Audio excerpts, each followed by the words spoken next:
अब ये जो क्वेश्चन है ये भी आपकी परीक्षा की दृष्टि से बहुत ज़्यादा इम्पोर्टेंट है, मतलब आने की आपका पूरा संभावना है। तो इसको ज़रूर से ज़रूर हम लोग जो है कर लेते हैं। एग्ज़ाम बस कुछ ही देर बाद स्टार्ट हो जाएगा आपका, ठीक है। ये जून 2025 की परीक्षा में आया हुआ है।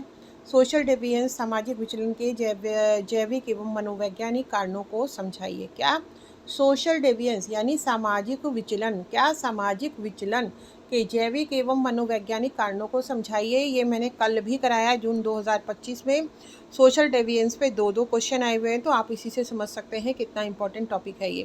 तो 8 मार्क्स के हिसाब से मैं बता रही हूँ, इसी को इलेबोरेट करके आना है अगर ये 19 मार्क्स में आता है। सबसे पहले हम लोग देख लेते हैं इसका लाइन डायग्राम बच्चों।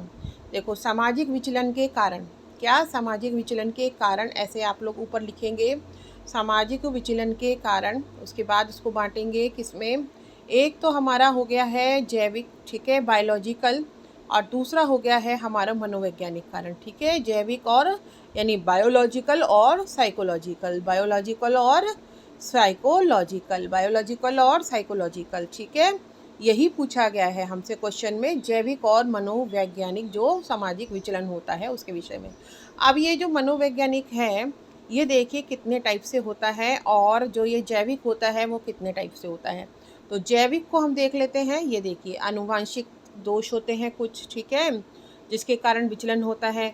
मस्तिष्क विकार होते हैं कुछ, ठीक है, और हार्मोनल असंतुलन होता है कुछ, ठीक है। तो ये इस तरीके से अलग अलग टाइप के हमारे जो हैं जैविक मानसिक विचलन होते हैं। शारीरिक दोष भी होते हैं कुछ, ठीक है ना। हाँ, और अब हम देख लेते हैं मानसिक विचलन के प्रकार देख लेते हैं। देखिए, सबसे पहले तो हमारा व्यक्तित्व ही है भाई, सबके अलग अलग तरीके के व्यक्तित्व होते हैं। फिर मानसिक होता है कारण, साइकोलॉजिकल में मानसिक। फिर निराशा व कुंठा होती है, ठीक है, निराशा व कुंठा होती है, और नशे की लत। अब देख लेते हैं सामाजिक विचलन यानी कि सोशल डेविएंस को डिटेल में। देखिए, अर्थ सामाजिक नियमों, मानदंडों और मूल्यों के विरुद्ध किया गया जो व्यवहार है, बिहेवियर है, सामाजिक विचलन सोशल डेविएंस कहलाता है, ठीक है। अब इसके आगे हम लोग देख लेते हैं सोशल डेविएंस में, थोड़ा ज़्यादा ही आगे हो गया है ये। मुझे लग रहा है बच्चों आपको मैं कितना बता दूं जो आप कैसे से अच्छे नंबर लेके आओ। देखो, अभिजात अपराध के स्वरूप, फॉर्म्स ऑफ एलीट क्राइम, या श्वेतपोश अपराध आएगा तो वो भी यही होगा, ठीक है। और श्वेतपोश अपराध भी क्वेश्चन में आया हुआ है, तो सोचो अपराध ही कितना ज़्यादा इंपॉर्टेंट हो गया। श्वेत अपराध, अपराध, बाल अपराध, ये सब सेपरेट क्वेश्चन मैंने आपको कल कराए हैं, और ये भी जून 2025 के एग्ज़ाम में आए हैं। तो मुद्दे की गंभीरता को आप शायद समझ गए होंगे। अभिजात अपराध के स्वरूप, फॉर्म्स ऑफ एलीट क्राइम, ठीक है, फॉर्म्स ऑफ एलीट क्राइम। तो कौन कौन से हैं, एक तो हो गए हमारे राजनैतिक अपराध। राजनैतिक अपराध में, पॉलिटिकल क्राइम में सत्ता क्या क्या करता है इंसान, जो कोई पॉलिटिकल लीडर अगर अपराधी किस्म का होगा वो अपनी सत्ता को क्या करेगा, दुरुपयोग करेगा। चुनाव में धांधली, रिश्वत और भ्रष्टाचार करेगा। दूसरा, सरकारी धन का गलत उपयोग करेगा। तो देख लेते हैं हम क्या क्या करेगा राजनीतिक अपराध में वो। देखो, एक तो सत्ता का दुरुपयोग करेगा वो, दूसरा चुनाव में धांधली, रिश्वत और भ्रष्टाचार करेगा, तीसरा वो जो है सरकारी धन का गलत उपयोग भी कर सकता है, ठीक है। अच्छा, अब हम लोग देख लेते हैं आगे कॉरपोरेट अपराध देख लेते हैं। कॉरपोरेट क्राइम कैसे कैसे करेगा वो कॉरपोरेट क्राइम, ठीक है। हम अच्छे से इस चीज़ को देख लेते हैं बच्चों। तो ये देखो क्या करेगा कोई कॉरपोरेट, जो कॉरपोरेट का प्रधान है, एमडी है या मालिक है, क्या करेंगे वो। कॉरपोरेट क्राइम कैसा होता है, कंपनियों द्वारा कर चोरी, ठीक है, कंपनियों द्वारा क्या होती है, कर चोरी, उपभोक्ताओं को गलत जानकारी, पर्यावरण प्रदूषण फैलाना, नकली या घटिया उत्पाद बेचना। कॉरपोरेट अपराध में क्या क्या हो जाएगा, कंपनियों द्वारा कर चोरी, उपभोक्ताओं को यानी कंज्यूमर्स को फॉल्स जो जानकारी है, इंफॉर्मेशन है वो देना, और इन्वायरमेंट को पोल्यूट करना, नकली या घटिया उत्पाद बेचना, ठीक है। अब हम अगला देख लेते हैं मेरे प्यारे दोस्तों, आर्थिक अपराध, इकोनॉमिक क्राइम में क्या क्या हो सकता है वो भी हम लोग देख लेते हैं। एक तो बैंक की धोखाधड़ी हो सकती है, आर्थिक अपराधों में क्या हो जाएगा, बैंक में धोखाधड़ी, ठीक है। इकोनॉमिक क्राइम में बैंक धोखाधड़ी, मनी लॉन्ड्रिंग हो सकती है, शेयर बाजार में हेराफेरी हो सकती है, और वित्तीय घोटाले हो सकते हैं। क्या क्या हो सकते हैं, बैंक धोखाधड़ी, मनी लॉन्ड्रिंग, शेयर बाज़ार में हेरा फेरी, वित्तीय घोटाले। ये अच्छे से आप समझ लें, ये सबसे ज़्यादा आपको समझना ज़रूरी है, क्योंकि पूरी दुनिया ही देखिए इकोनॉमिक्स के हिसाब से चलती है। जो युद्ध होते हैं, कुछ भी होते हैं, या हस्बैंड वाइफ के भी होते हैं, अक्सर कहीं ना कहीं पीछे क्या होता है, जो आर्थिक अपराध होते हैं, आर्थिक जो मुद्दे होते हैं, वही बैकग्राउंड में होते हैं। तो ये कौन कौन से हैं? बैंक धोखाधड़ी, मनी लॉन्ड्रिंग, शेयर बाज़ार में हेरा फेरी, वित्तीय घोटाले। ठीक है। अच्छा, अब हम लोग देख लेते हैं अगला, प्रशासनिक अपराध। प्रशासनिक अपराध में हमारा क्या क्या आ जाएगा? एडमिनिस्ट्रेटिव क्राइम में तो देखिए सरकारी अधिकारियों द्वारा रिश्वत लेना भी आ जाएगा एक तो हमारा, और दूसरा आएगा फर्जी दस्तावेज बनाना, पद का दुरुपयोग करना, सरकारी योजनाओं में अनियमितता। क्या क्या? एक तो देखिए सरकारी अधिकारियों द्वारा रिश्वत लेना। कई बार क्या होता है, जैसे सरकार क्या चलाती है, कुछ योजनाएं चलाती हैं गरीबों के लिए, लेकिन गरीबों से भी ये सरकारी अधिकारी कई बार उस योजना का लाभ तभी देते हैं जो उनको रिश्वत देता है। फर्जी दस्तावेज बनाना, पद का दुरुपयोग करना, सरकारी योजनाओं में अनियमितता। ठीक है। अब अगला हम देख लेते हैं पेशेवर अपराध यानी प्रोफेशनल क्राइम। प्रोफेशनल क्राइम, तो प्रोफेशनल क्राइम में क्या क्या आ जाएगा, आप ये लोग ये देख सकते हैं। देखिए, डॉक्टर, वकील, इंजीनियर या अन्य पेशेवरों द्वारा अनैतिक कार्य, और ये तो सबसे ज़्यादा आजकल हो रहा है। ठीक है। और इसी कारण आप लोग देख रहे हैं लोग कितने बीमार हैं। डॉक्टर भी कई बार, सभी के लिए मैं नहीं कह रही हूँ, पर लोग अपने, चाहे किसी को कितनी भी साइड इफ़ेक्ट हो, एक्स्ट्रा दवाइयाँ खिलाना, एंटीबायोटिक एकदम से लगा देना, भले ही वो बिना एंटीबायोटिक के भी ठीक हो सकता हो।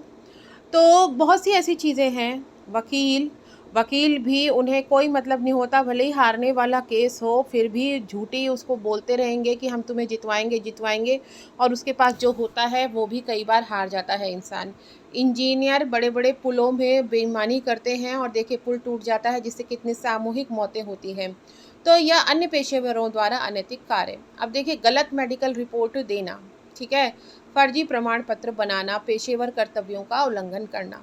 पेशेवर अपराध एक बार अच्छे से देख लीजिए। डॉक्टर, वकील, इंजीनियर या अन्य पेशेवरों द्वारा अनैतिक कार्य, गलत मेडिकल रिपोर्ट देना, फर्जी प्रमाण पत्र बनाना, पेशेवर कर्तव्यों का उल्लंघन करना। ठीक है। अभिजात अपराध की विशेषताएं हम देख लेते हैं बच्चों। तो उच्च वर्ग या प्रभावशाली व्यक्तियों द्वारा ये किए जाते हैं। ठीक है। किसके द्वारा किए जाते हैं? ये उच्च वर्ग या प्रभावशाली व्यक्तियों द्वारा ये जो है किए जाते हैं। और जो हमारा आर्थिक लाभ या निजी स्वार्थ मुख्य उद्देश्य होता है। समाज और अर्थव्यवस्था को ये गंभीर नुकसान पहुंचाते हैं। इनका पता लगाना और सिद्ध करना बहुत ज़्यादा कठिन होता है। ठीक है। तो अब हम एंड में, जो कि मैं कहती हूँ हर पेपर में, हर क्वेश्चन में आपको भूमिका और इंट्रोडक्शन और कंक्लूड आपको ज़रूर करना है। तो कंक्लूजन, निष्कर्ष, उपसंहार देख लेते हैं। अभिजात अपराध समाज में भ्रष्टाचार, आर्थिक असमानता और जनता के विश्वास में कमी का कारण बनते हैं। इनकी रोकथाम के लिए कड़े कानून, पारदर्शिता, जवाबदेही और प्रभावी न्याय व्यवस्था आवश्यक है। क्या? देखो, अभिजात अपराध से क्या होता है, समाज में आर्थिक असमानता और जनता के विश्वास में भारी कमी आ जाती है। इनकी रोकथाम के लिए क्या होना चाहिए? बहुत अधिक देखिए कड़े कानून होने चाहिए, और ट्रांसपेरेंसी, जैसे कि आरटीआई जिसमें से एक है, बहुत, आप किसी भी सरकारी महकमे से आप अपनी क्वेरी पूछ सकते हैं। और देखिए, आपको अगर किसी सरकारी महकमे से कोई इन्फॉर्मेशन चाहिए, आपको ड्राफ्टिंग में लिखने में प्रॉब्लम है, आप मुझे कमेंट करें। मुझे जन सूचना अधिकारी का कई सालों का अनुभव है, तो मैं आपकी पूरी हेल्प करूँगी। तो जवाबदेही यानी अकाउंटेबिलिटी और प्रभावी न्याय व्यवस्था आवश्यक है। बहुत बहुत शुक्रिया। देखिए, परीक्षा में लिखने योग्य मुख्य बिंदु, ये तो आपको लिख करके ही आने हैं, जिससे आपके ऐसे बुलेट पॉइंट्स में आपके जो है मार्क्स बढ़ जाएंगे। देखिए, अभिजात अपराध का अर्थ elite crime, white collar crime या श्वेत कॉलर अपराध। ठीक है, या श्वेत अपराध। राजनीतिक अपराध, कॉरपोरेट अपराध, आर्थिक अपराध, प्रशासनिक अपराध, पेशेवर अपराध, संक्षिप्त निष्कर्ष। ये है मुख्य बिंदु इस क्वेश्चन को लिख के आने का। क्या क्या? सबसे पहले आप लिखोगे डेफिनेशन या अर्थ या मीनिंग। ठीक है, एलिट क्राइम और वाइट कॉलर क्राइम का। उसके बाद पॉलिटिकल अपराध, कॉरपोरेट क्राइम, आर्थिक यानी इकोनॉमिक क्राइम, प्रशासनिक, ठीक है, एडमिनिस्ट्रेटिव क्राइम, पेशेवर अपराध, संक्षिप्त निष्कर्ष।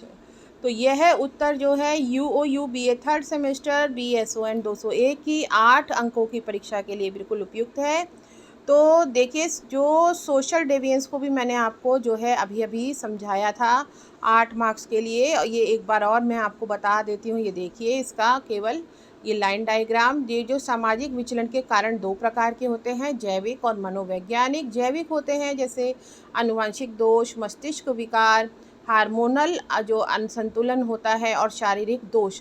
और ये जो साइकोलॉजिकल होता है जैसे व्यक्तित्व, मानसिक और निराशा एवं कुंठा, नशे की जो लत होती है। ठीक है, तो ऐसे जैविक कारणों को आप लोग जो है ऐसे एक्सप्लेन करके आएंगे। और उसके बाद मनोवैज्ञानिक कारणों को, जैसे व्यक्तित्व दोष है, क्या हुआ पर्सनैलिटी डिसऑर्डर में, जैसे अस्थिर व्यक्तित्व, आत्मनियंत्रण की कमी, आक्रामक स्वभाव विचलन को बढ़ाते हैं। मानसिक तनाव वगैरह, ठीक है, मानसिक तनाव से तो विचलन हो ही जाता है बच्चों, है ना, ये तो आप भी जानते होंगे। ठीक है, मस्तिष्क संबंधी विकार, ब्रेन डिसऑर्डर, मस्तिष्क की चोट या जो तंत्रिका तंत्र की समस्या निर्णय क्षमता को प्रभावित करती है, इससे असामाजिक व्यवहार उत्पन्न हो सकता है। हार्मोन असंतुलन, ठीक है, हार्मोनल इम्बैलेंस, हार्मोन में असंतुलन के कारण क्रोध, उत्तेजना और हिंसात्मक प्रवृत्ति बढ़ सकती है। फिजिकल डिफेक्ट, शारीरिक दोष यानी शारीरिक कमजोरी या विकलांगता से हीन भावना विकसित हो सकती है। यह व्यक्ति को विचलित व्यवहार की ओर ले जा सकती है। अब देखो, मनोवैज्ञानिक कारण, साइकोलॉजिकल कॉजेज, व्यक्तित्व जो दोष, पर्सनैलिटी डिसऑर्डर्स, अस्तित्व जो अस्थिर व्यक्तित्व होता है, नियंत्रण की कमी और आक्रामक स्वभाव विचलन को बढ़ाते हैं। अगला हम देख लेते हैं मानसिक तनाव, मेंटल स्ट्रेस। अत्यधिक तनाव, चिंता और अवसाद व्यक्ति को नियमों के विरुद्ध कार्य करने के लिए प्रेरित करते हैं। निराशा व कुंठा, बार बार असफलता मिलने से व्यक्ति में निराशा बढ़ती है। इससे असामाजिक एवं विचलित व्यवहार उत्पन्न हो सकता है। नशे की लत एवं भावनात्मक असंतुलन, शराब, नशीले पदार्थ तथा भावनाओं पर नियंत्रण की कमी अपराध और विचलन को बढ़ावा देती है। कॉन्क्लूड कर देते हैं निष्कर्ष, सामाजिक विचलन केवल सामाजिक परिस्थितियों का परिणाम नहीं है, बल्कि जैविक और मनोवैज्ञानिक यानी कि साइकोलॉजिकल कारण भी इसमें महत्वपूर्ण भूमिका निभाते हैं। विचलन की रोकथाम के लिए शिक्षा, परामर्श, काउंसलिंग, मानसिक स्वास्थ्य सेवाएं तथा सकारात्मक पारिवारिक वातावरण बहुत ही ज़्यादा आवश्यक है।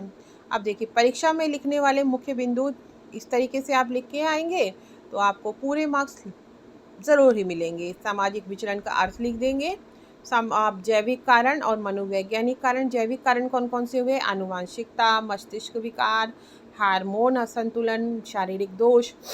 मनोवैज्ञानिक कारण, मनोवैज्ञानिक कारण क्या क्या हुए बच्चों? व्यक्तित्व दोष, ठीक है, और तनाव, निराशा, नशे की लत। ठीक है, संक्षिप्त निष्कर्ष क्या हो गया? ये 8 अंकों के हिसाब से एकदम परफेक्ट आंसर है। अच्छा, आनुवांशिक तो आपको समझ में ही आया होगा, कई बार पीढ़ी दर पीढ़ी ही कुछ कमियां होती हैं जो चलती रहती हैं, पिता से बेटे में, बेटे से पोते में, तो वो होते हैं आनुवांशिक देखिए विकार। तो कुछ व्यक्तियों में देखिए आक्रामकता या सामान्य व्यवहार की प्रवृत्ति जन्मजात हो सकती है। यह विचलित व्यवहार की संभावना को बढ़ा सकती है। तो मुझे लगता है आपको समझ में आ गए होंगे अब तक ये दोनों टॉपिक। तो ज़्यादा से ज़्यादा शेयर कीजिएगा। हाँ, और ऑल द बेस्ट आपको आज के एग्ज़ाम के लिए।